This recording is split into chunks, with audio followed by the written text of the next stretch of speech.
So in my last video, I alluded to how I had a couple of the mystery boxes I was going to be opening and the new Ninja Turtle Commander deck.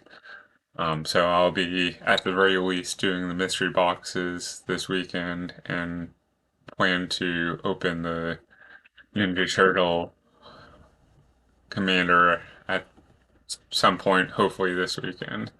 And then after the Ninja Turtle Commander, I'll go back to open the last Final Fantasy Commander deck. So keep checking back for some new content.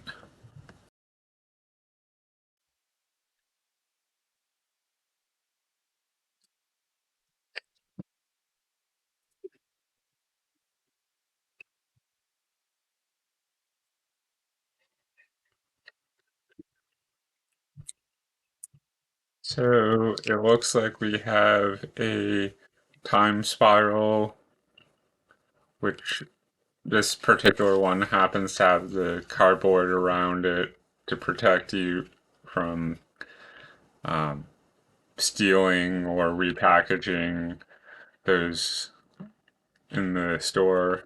Next, we have Ravnica Alliance, and then a couple of foil cards. Um, for some reason, it looks like we have two copies of Itali Primal Storm. I don't know if there was supposed to be one copy and somehow two got put in instead, maybe. Then we have Demira, and then two packs of Innistrad Midnight Hunt draft boosters. So let's start with the Time Spiral.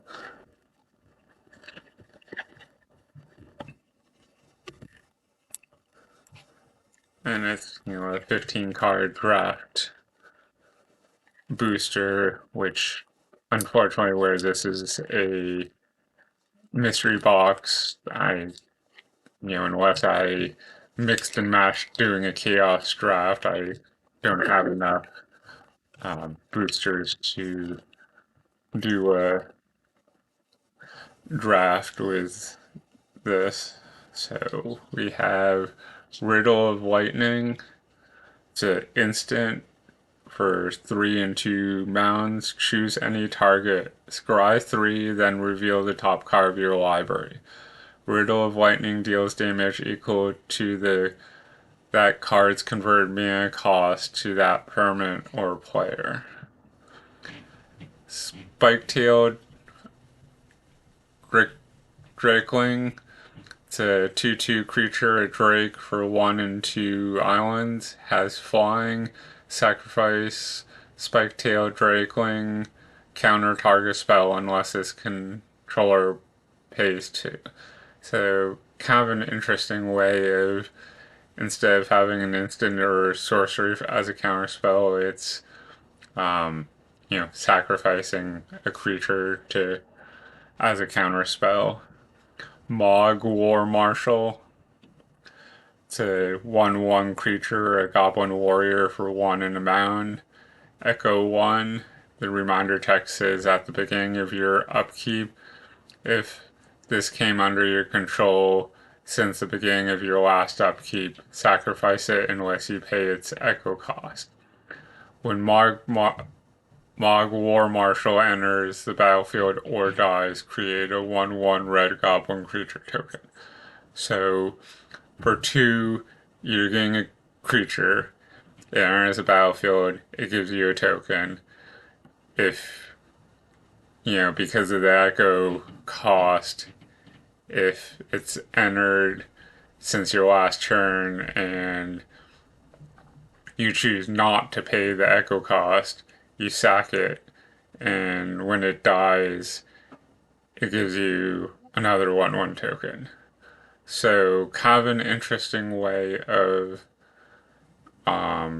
giving you two 1/1 counter, or not counters, two 1/1 tokens. You could obviously pay the 2 for the echo cost to have, the one creature on the battlefield too, but to me, it almost feels like you keep paying a lot of mana to keep a 1/1 on the battlefield, so it's almost like they put an instant or sorcery that is create 2/1/1 tokens, but then they imprinted that onto a creature instead. Not really imprinted it, but you get the idea. And Centennial Wood Readers. It's a 1/4 creature, a human druid for 2 in a forest. The kicker is 2 in a forest. The reminder text says you may pay an additional 2 in a forest as you cast a spell. When Sentinel Wood Readers enters the battlefield, if it was kicked, draw 2 cards. So 1/4 for 3, which is nothing special, and you pay an additional 3 to draw 2 cards. So, yes, the card draw part's nice, but to have to pay 6, 4 generic and 2 forest to get a creature and draw, that seems a little steep. Mind Stab. It's a sorcery for 5 in a swamp. Target player discards 3 cards. Suspend 4. And then it has a swamp. Rather than cast this card from your hand, you may pay a swamp and exile it with 4 time counters on it. At the beginning of your upkeep, remove a time counter. When the last is removed, cast it without paying its mana cost. So you're basically paying 5 generic less for the suspend card or cost, but where it's suspend 4, unless you have a way of removing counters, you're waiting 4 turns for it to resolve. So paying 5 generic or waiting 4 turns, assuming you don't have a way to remove the counters. Virulent Sliver. It's a 1/1 creature, a sliver for a forest. All sliver creatures have poisonous 1. The reminder text says whenever sliver deals combat damage to a player, that player gets a poison counter. A player with 10 or more poison counters loses the game. So I remember, in the early 2010s, I was hanging out with a friend and her boyfriend had a sliver deck. So, like, with stuff like this, slivers potentially get out of hand real fast because, this one happens to give poisonous 1 to slivers.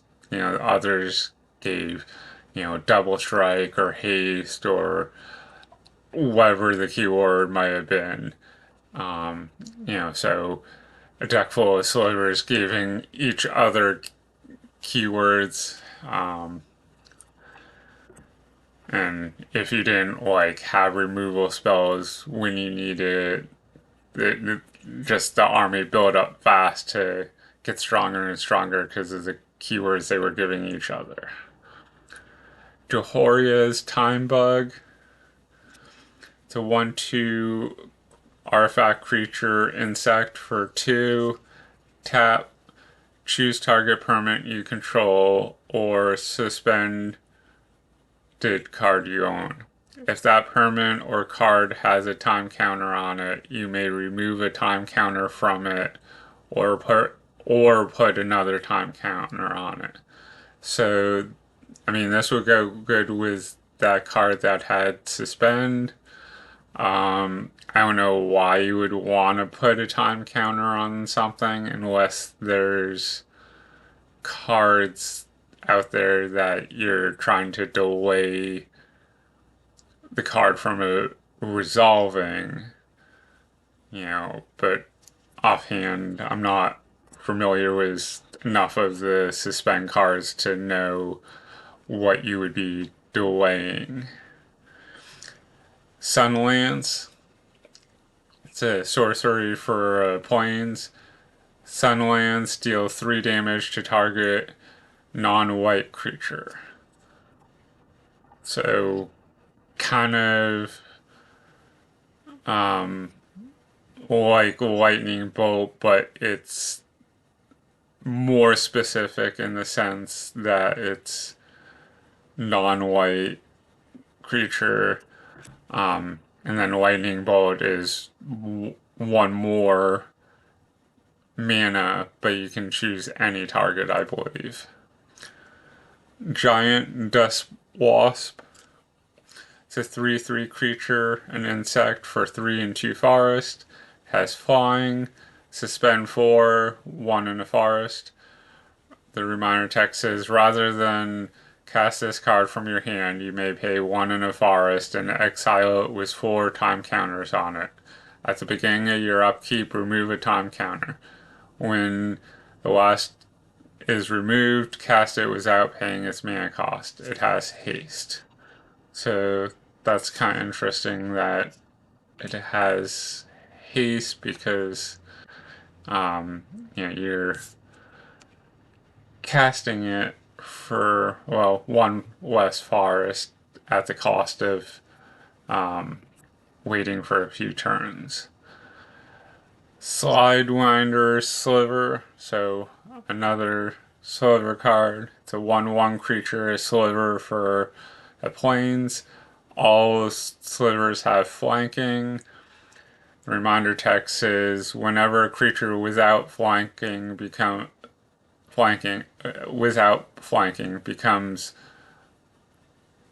let me restart. Whenever a creature without flanking blocks a sliver, the blocking creature gets -1/-1 until end of turn. I offhand don't remember seeing this in my friend's sliver deck, but it almost seems like a weaker version of the creature part of Infect. Instead of putting 1/1 counters on a creature, it's just giving that static -1/-1 until end of turn, which a -1/-1 counter may or may not be enough to kill, the blocking creature. Salt Blast. It's a sorcery for 3 and 2 planes. Destroy a target non-white permanent. So that's an awfully expensive spot removal spell because a lot of board wipes start at 4 to 5. Armageddon and Wrath of God, I believe, are 3 and 2 planes, and they're, all lands or all creatures versus 3 and 2 planes for a single creature. And it's, specific to, non-white. Scribe Ranger. It's a 1/1 creature fairy for 1 in a forest. Has flash, flying, protection from blue. Return a forest you control to its owner's hand. Untap target creature. Activate this ability only once each turn. I mean, the power and toughness isn't great, but the fact that as flash you could play it on your opponent's turn in response to them, playing something, or to When they go to attack, you could flash it in as a blocker if needed. Has flying and protection from blue, so that's decent. And, you know, untapping a creature, you know, even if it's only once per turn, like that seems like a decent amount of value for the mana cost, even if it's a, you know, 1/1.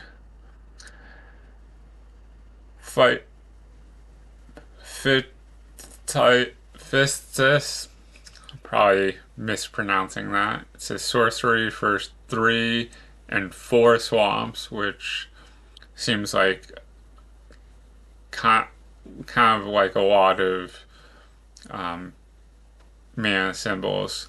Destroy target creature. A controller loses life equal to its power plus its toughness. Suspend 5, 1 in a swamp.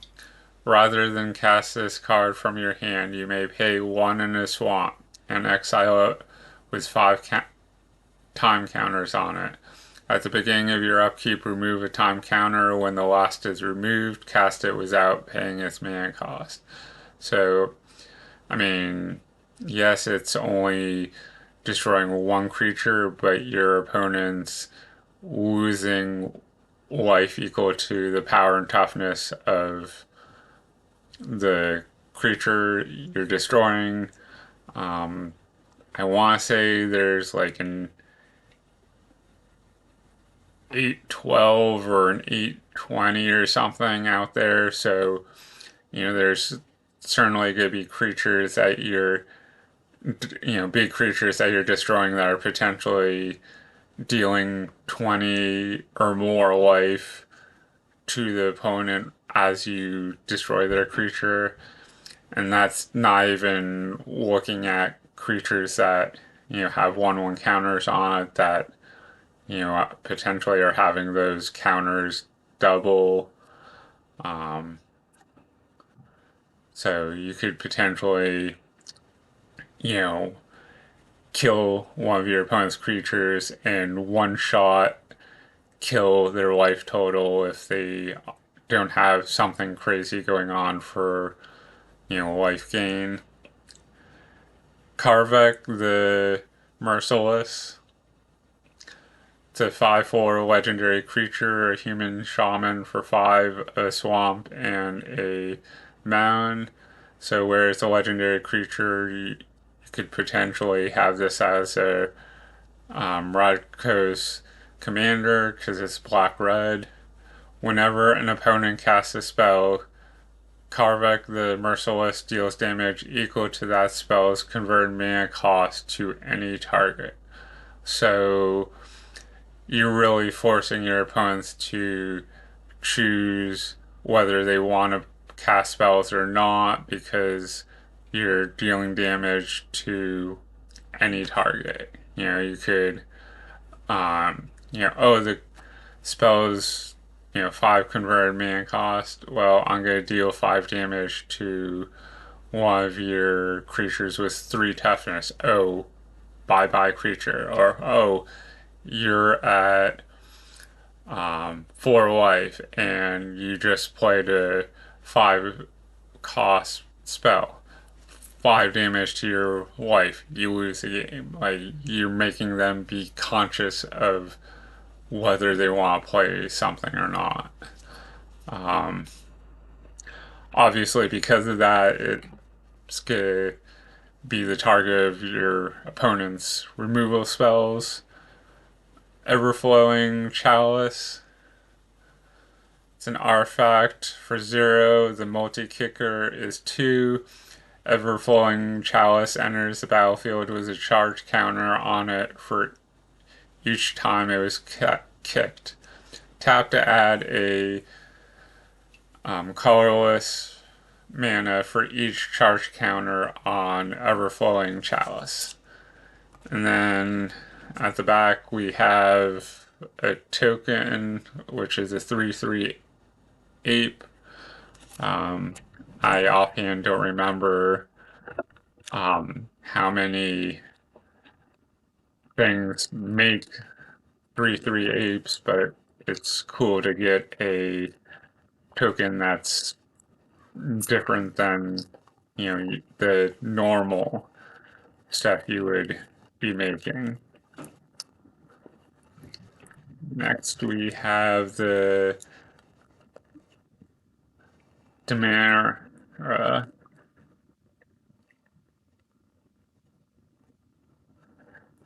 and like the almost feels like there's more heal on that particular pack to keep it shut. Bloodstone Goblin. It's a 2/2 creature, a goblin warrior for 1 and a mound. Whenever you cast a spell, if that spell was kicked, Bloodstone Goblin gets +1/+1 and gains menace until end of turn. It can't be blocked except by 2 or more creatures. So, I mean, yes, it's just a 2/2 for 2, but it cares about spells getting kicked because it's getting +1/+1 until and menace, which is, potentially you're pumping it up, pumping it up, pumping it up. Arbor Armament. It's an instant for a forest. Put a 1/1 counter on target creature. That creature gains reach until end of turn. So a nice, cheap spell that puts a 1/1 counter on it, which obviously there's a lot of stuff in green that allows you to double counters, and then reach until end of turn. Caligo Skin Witch. It's a 1/3 creature, a human wizard for 1 in a swamp. The kicker is 3 in a swamp. You may pay an additional 3 in a swamp as you cast a spell. When Caligo Skin Witch enters the battlefield, if it was kicked, each opponent discards 2 cards. So, I mean, you got a creature, and if you spend 4 more, you can have your opponents discard 2. I mean, there are cheaper ways to get a creature that forces your opponent to discard cards nowadays, but that I don't really know how old this card is, where there's like 30,000 cards or whatever now. But that seemed like something that like 10 or 20 years ago that would have been about right for the value to the man cost, and now that just seems like it's not adding up these days. Unwind. It's an instant for 2 in the plains. Counter target spell. Untap up to 3 lands. So that definitely has the value to the mana cost because you're countering a spell, which 1 to 3 mana seems about on par, but then you're untapping the 3 lands that you paid to cast the spell, so you're basically getting a free counter spell. Excavation Elephant. It's a 3/5 creature, an elephant for 4 in the plains. The kicker is 1 in the plains. You may pay an additional 1 in the plains as you cast the spell. When Excavation Elephant enters the battlefield, if it was kicked, return target artifact card from your graveyard to your hand. So not only do you have a mid-sized creature, but you also get an artifact back from the graveyard to your hand if you're willing to pay the kicker. Gitu Chronicler. It's a 1/3 creature, a human wizard for 1 in a mound. The kicker is 3 in a mound. You may pay an additional 3 in a mound as you cast a spell. When Gitu Chronicler enters the battlefield. If it was kicked, return target instant or sorcery card from your graveyard to your hand. So, another creature that's fetching stuff from your graveyard if you pay the kicker. Volatic Servant. It's a 1/3 artifact creature, a construct for 2. At the beginning of your end step, untap target artifact.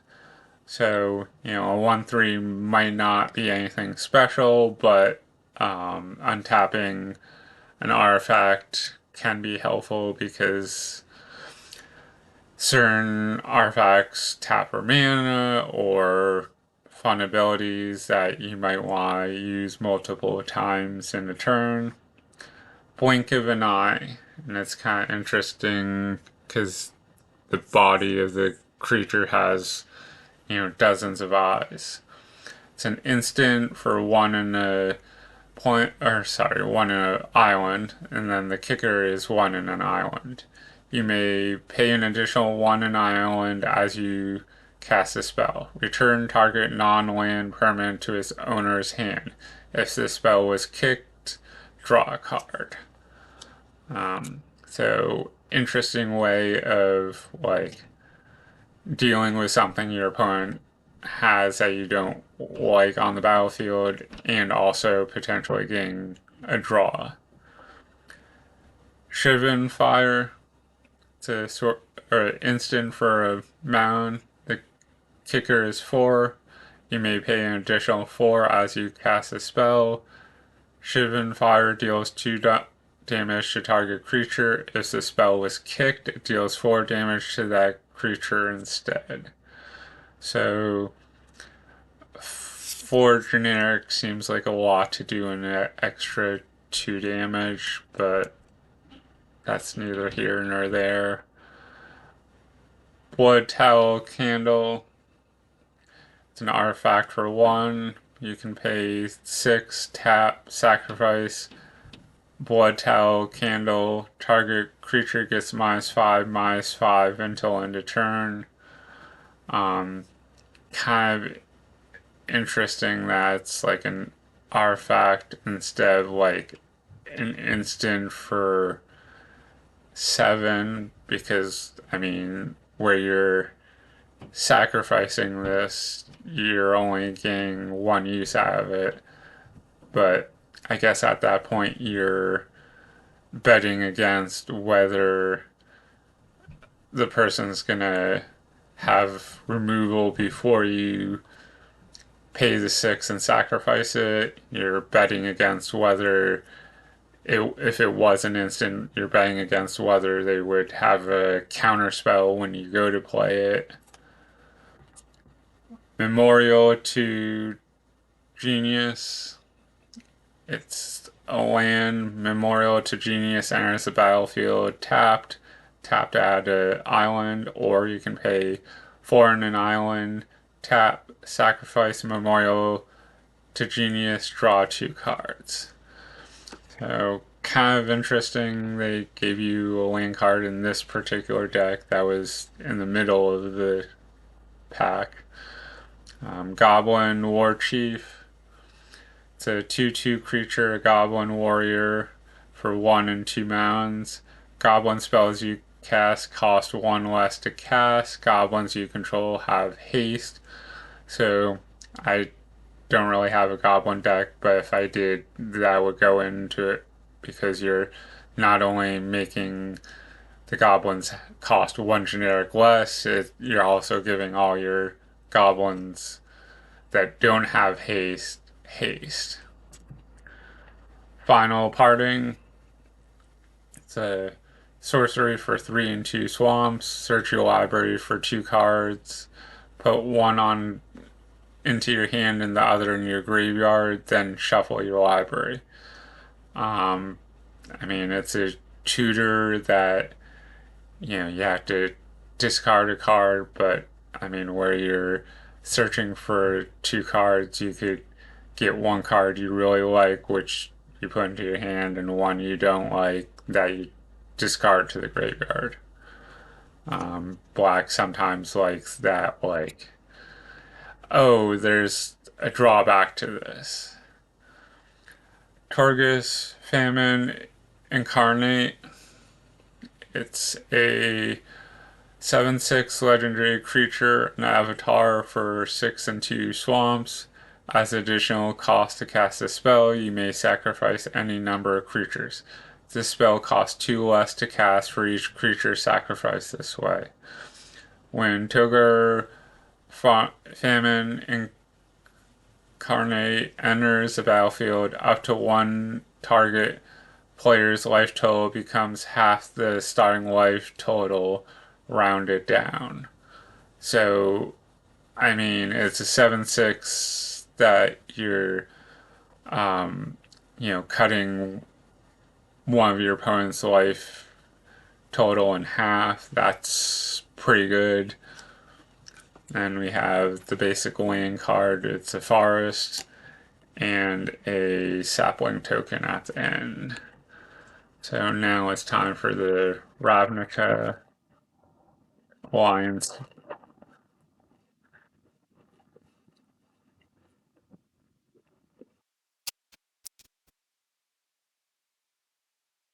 Persistent Pitanator. It's a 1/3 creature, a human advisor for 1 in the island. You can pay 1 and tap. Target creature or target player puts the top card of their library into the graveyard. So 1 and tapping this creature is basically having your opponent mill 1. Tap 4 untapped advisors you control. A target player puts the top 12 cards of the library into the graveyard. So, 4 creatures versus 1 to mill 12. A deck may have any number of cards named Persistent Petitioner. So, I mean, this guy would probably be targeted pretty quick, but then, if you have any number of him in your deck, you just play out another one when you get it. Rebellion Runner. It's a 3/3 creature, Vyas Shino Wario for 1, a mountain and a forest. Rebellion Runner can't be blocked by creature tokens. So, I mean, kind of forces the token decks to have a, non-token creature or have to take 3 damage plus whatever extra if you pump that creature. Prowling Caracal. It's a 3/1 creature, a cat for 1 in the plains. Has just a vanilla 3/1 creature. Shimmer a Possibility. It's a sorcery for 1 in this plane, or not plane, it's 1 in an island. Look at the top 4 of your library, put 1 of them into your hand, the rest on the bottom of your library in a random order. Almost seems like a worse version of Scry, but having the ability to pick what your next draw is kind of nice. Territorial Boar. It's a 2/2 creature, a boar for 1 in a forest.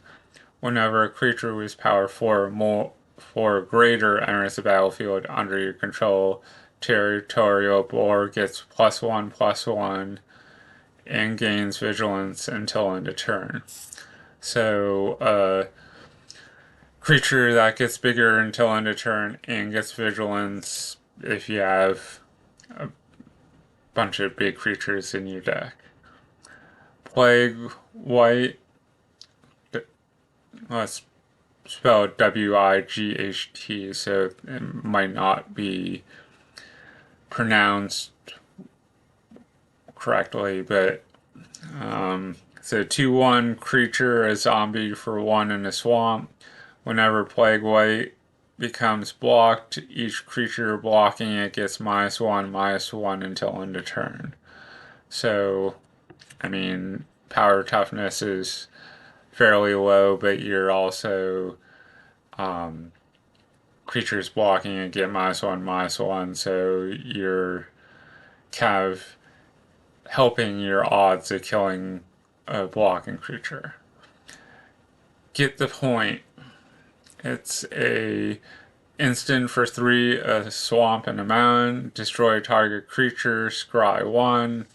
So 5, 2 of which are different colors. Seems high for a single creature to be removed. Yes, scry is helpful, but it goes back to that previous deck where it's almost power creep, if you will. Removal spells for a single target at 5 versus board wipes at 5. Are you getting the same value for your mana? Watchful Giant. It's a 3/6 creature, a giant soldier for 5 and a plains. When Watchful Giant enters the battlefield, create a 1/1 white human creature token. Aeromonculus. It's a 2/3 creature, homunculus mutant for 1, a forest and a island, has flying. You can pay 2, a forest and a island, adapt 1. The reminder text says if this creature has no 1/1 counters on it, put a 1/1 counter on it. Goblin Gathering. It's a sorcery for 2 and a mountain. Create a number of 1/1 red goblin creature tokens equal to 2 plus a number of cards named Goblin Gathering in your graveyard. Then we have Gateway Sneak. It's a 1/3 creature, Venda Rogue for 2 and an island. Whenever a gate enters the battlefield under your control, Gateway Sneak can't be blocked this turn. Whenever Gateway Sneak deals combat damage to a player, draw a card. Which I feel like back in Ravnica they had some kind of land. I don't remember if it was called Maze Runner or something, but it cared about if you had X number of gates in play, you won the game, which is an interesting alternate win con. Like, oh, have however many different land cards. Oh, you win the game. And then this kind of seems like it plays off of, that having gates on the battlefield, drawing a card for dealing combat damage. Zura Tog Goblin. It's a 2/2 creature, a goblin berserker for a mountain and a forest. It has riot. The reminder text says this creature enters the battlefield with your choice of a 1/1 counter or haste, which riot kind of seemed like a fun mechanic when it was out. I don't remember how many sets did. It seemed like it didn't have as long as of a run as you would like to see for something fun like that. Syndicate Guildmage. It's a 2/2 creature, a human cleric for a plains and a swamp. Pay 1 and a plains, tap. Target creature was powerful. Oh, so 1 and tap for this creature, and then your tapping target creature was powerful or greater. Or you can pay 4 and a swamp, tap this creature. Syndicate Guildmage deals 2 damage to target opponent or planeswalker. I mean, 5 and tapping your creature to deal 2 damage to an opponent or planeswalker seems expensive, but I guess, dealing 2 damage that's not coming from combat damage. Although I guess there's like instants or sorceries that would be cheaper to do that. Amplifier. It's a 1/1 creature, elemental for 2 and a 2 and 2 mounds. At the beginning of your upkeep, reveal cards from the top of your library until you reveal a creature card. Until your next turn, Amplifier's base power becomes twice that card's power, and its base toughness becomes twice that card's toughness. Put the reveal card on the bottom of your library in a random order. So I mean, if you reveal a 5/5, this guy's base power and toughness is gonna be twice that, so a 10/10 until end of turn. Um, I mean, revealing the cards, you're um, giving your opponent more information than you might want.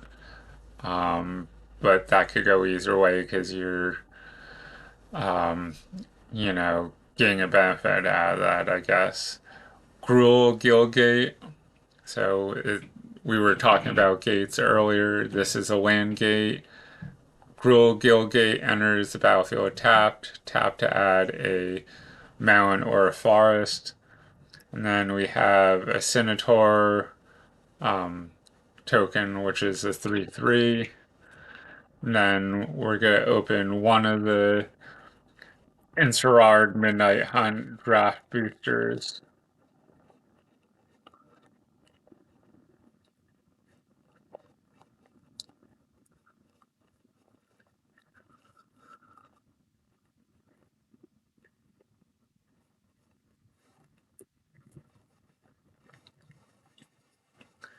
Sage Zombie.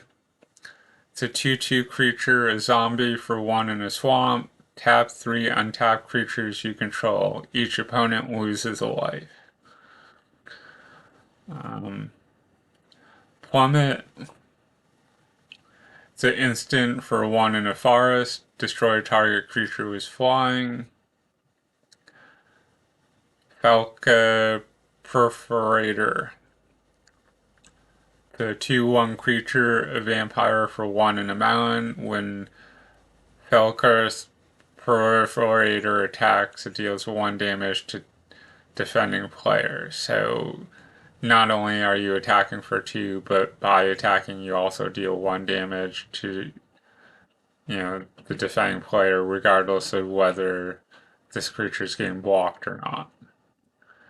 So kind of cool for the low mana cost. Seeker of the Key costs. It's an instant that costs an island. Investigate. If this spell was cast from your graveyard, investigate twice. The reminder text says to investigate, create a colorless clue artifact token with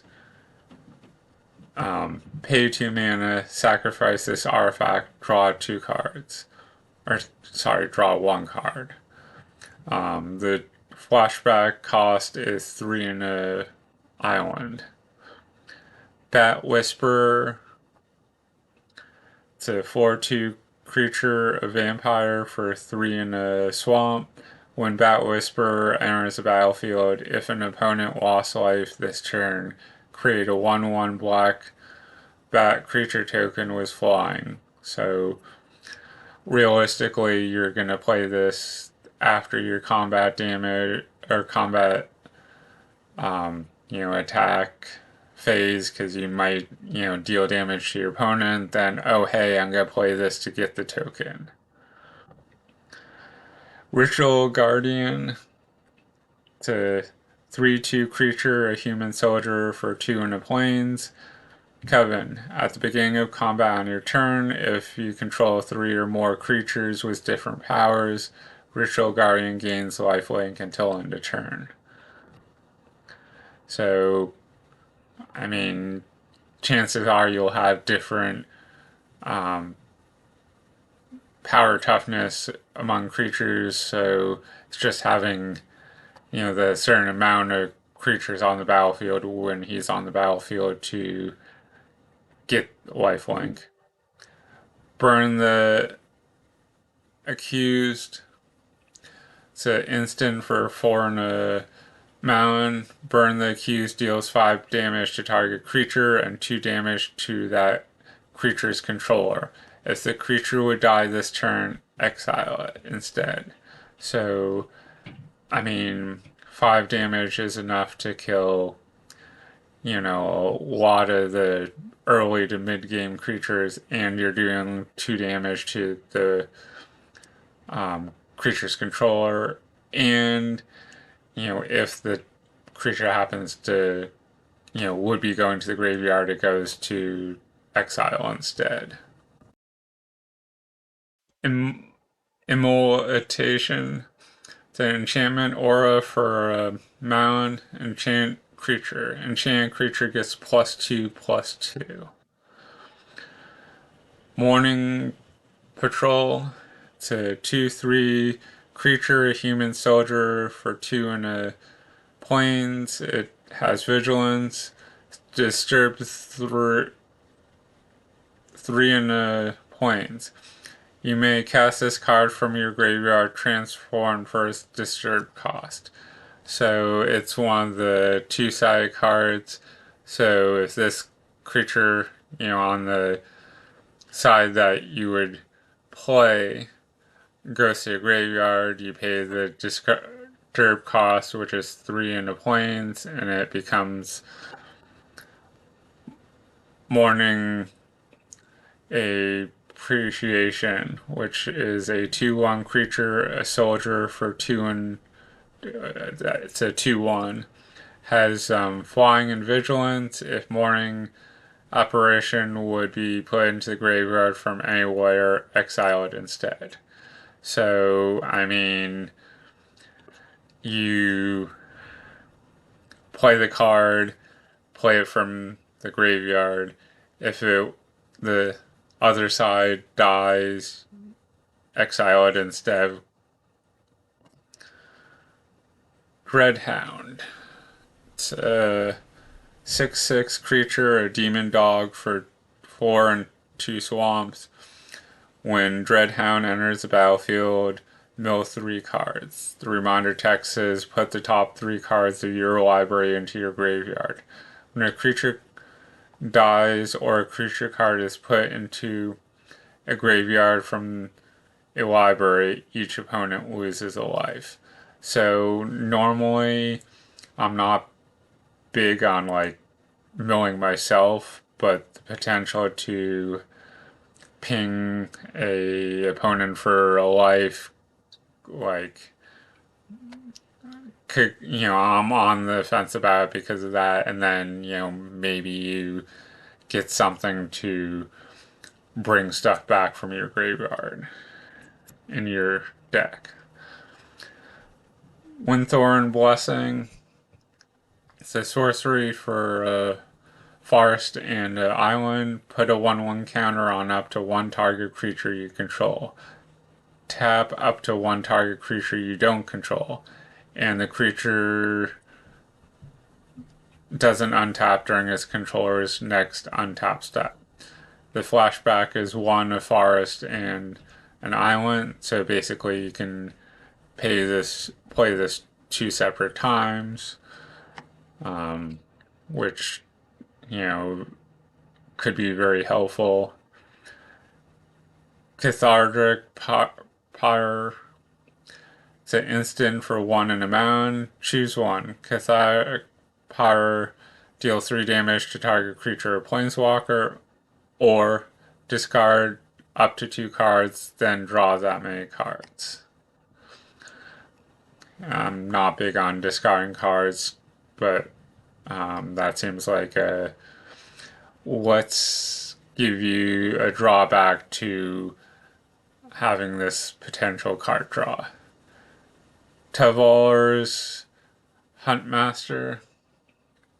It's a 6/6 creature, a human werewolf for 4 and 2 forests. When Tulliver Huntmaster enters the battlefield, create 2 2/2 Green Wolf creature tokens. Daybound. The reminder text says if a player casts no spells during their own turn, it becomes night next turn. And then, so the flip side is Tovar's Pack Leader. It's a 7/7 creature, a werewolf. Whenever Tovar Pack Leader enters the battlefield or attacks, create 2/2 Green Wolf token creature tokens. You can pay 2 and 2 forest. Another target wolf or werewolf you control fights target creature you don't control. So, I mean, both sides are putting 2/2 wolf tokens on the battlefield. And then the Nightbound reminder text says if a player casts at least 2 spells during their own turn, it becomes day next turn.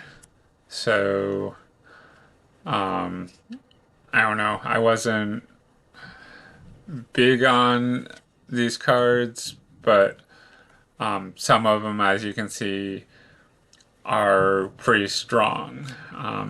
So if you know enough about the day and Nightbound, you could find, some cool cards like this.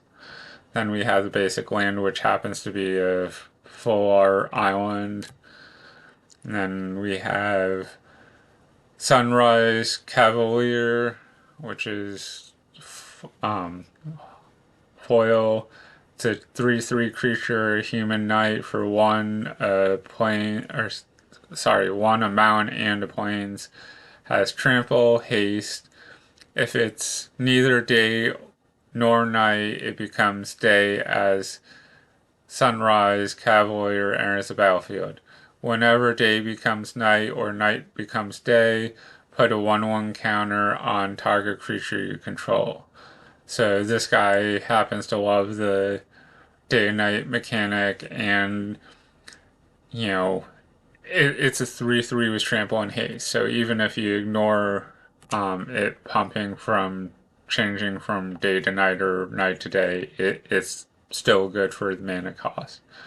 Then we have a 2/2 zombie token, and it has Secret Lair on the back, but I don't think it's specifically from a Secret Lair. It just happens to be the back of a token.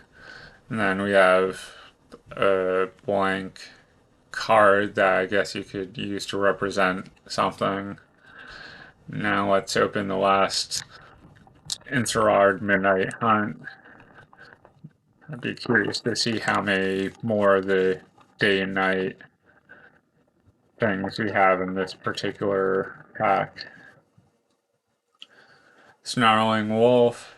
It's a 1/1 creature, a wolf for a single forest. You can pay 1 in a forest. Snarling Wolf gets +2/+2 until end of turn. Activate only once each turn. So, mildly annoying that you can only activate that once a turn, but I guess for 1 in a forest, it prevents you from abusing that if you have a ton of open mana. Flare of Faith. It's an instant for 1 in a plains. Target creature gets +2/+2 until end of turn. If it's a human, instead it gets +3/+3 and gains indestructible until end of turn. Crossroads Candle Guide. It's a 3/4 artifact creature, a scarecrow for 4. When Crossroad Candle Guide enters the battlefield, exile up to 1 target card from a graveyard. Then you can pay 2 to add 1 mana of any color. So, I mean, 2 seems like a lot to get produce a mana, but if you have a Soul Ring, you can turn that Soul Ring into, 1 color of, your choice, which, if you don't have the land to produce that color, could be helpful. Otherworldly Gaze. It's an instant for an island. Look at the top 3 cards of your library. Put any number of them into your graveyard and the rest on top of your library in any order. So sort of feels like Surveil. Flashback is 1 in an island. The reminder text says you may cast this card from your graveyard for its flashback cost, then exile it. Novice Occultist. It's a 1/2 creature, a human wizard for 1 in a swamp. When Novice Occultist dies, you draw a card and lose a life. So, where it's black, it kind of has the drawback of having the card draw, but, it's only 1 life, so waste a resource. Harvestside Sentry. It's a 3/1 creature, a human warrior for 1 in a forest. Coven. At the beginning of combat on your turn, if you control 3 or more creatures with different powers, Harvester Sentry can't be blocked by creatures with power 2 or less this turn. Sun Gold Barrage. It's an instant for 2 in the plains. Destroy target creature with power 4 or greater. Famished Forgers. It's a 4/3 creature, a vampire for 3 in a mound. When Famished Forger enters the battlefield, if an opponent lost a life this turn, add 3 mounds. And you can pay 2 in a mound, discard a card to draw a card.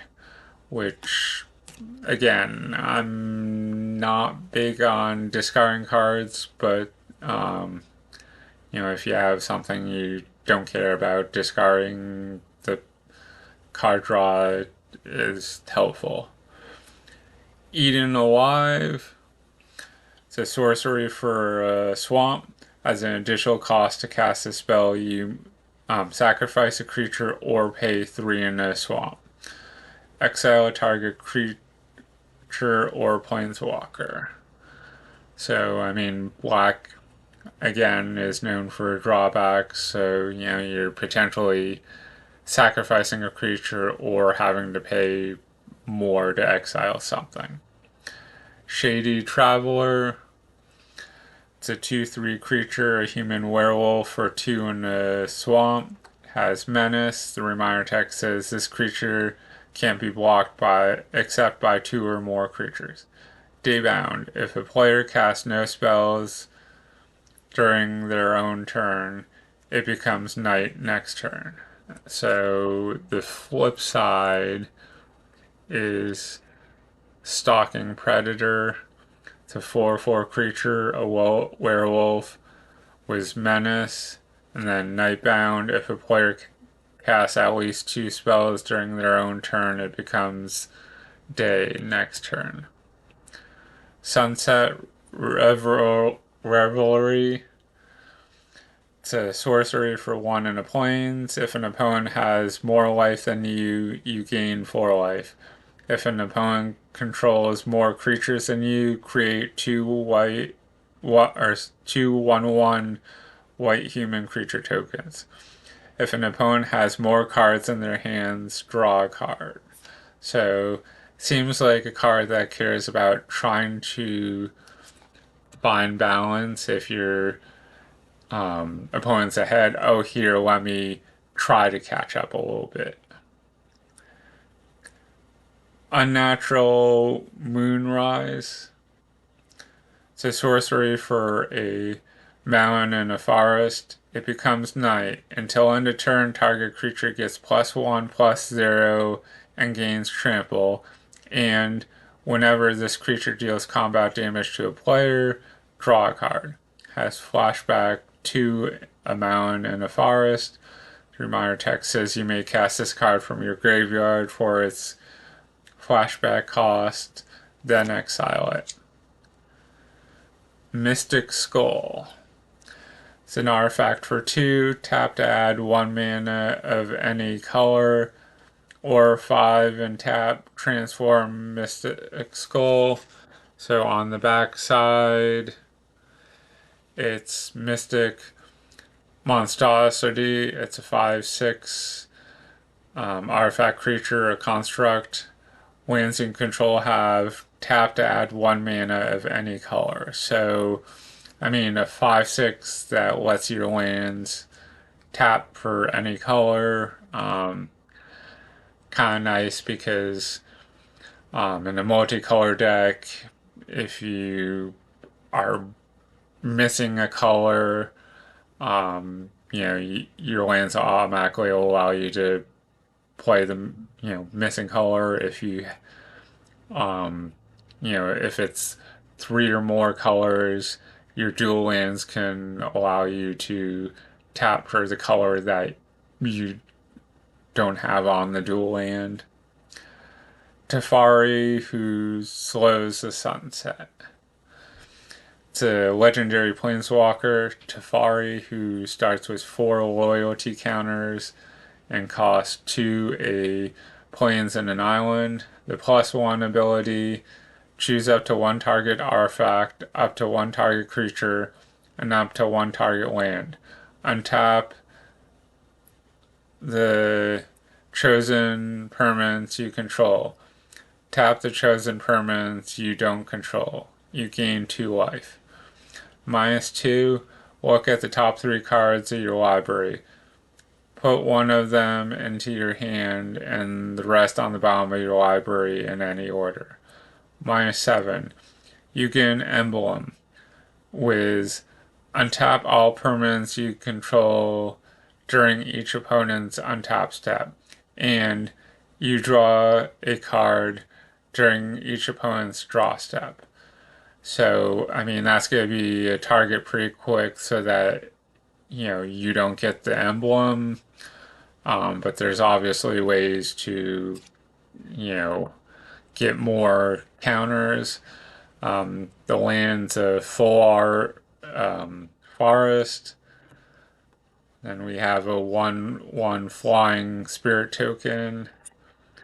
And again, one of the blank tokens that could, or blank cards that I guess could be used to represent stuff.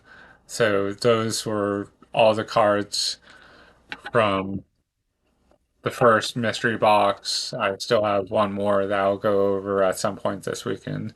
So hopefully you found some value in this. Thanks and have a good day. And also consider checking out some of my other content.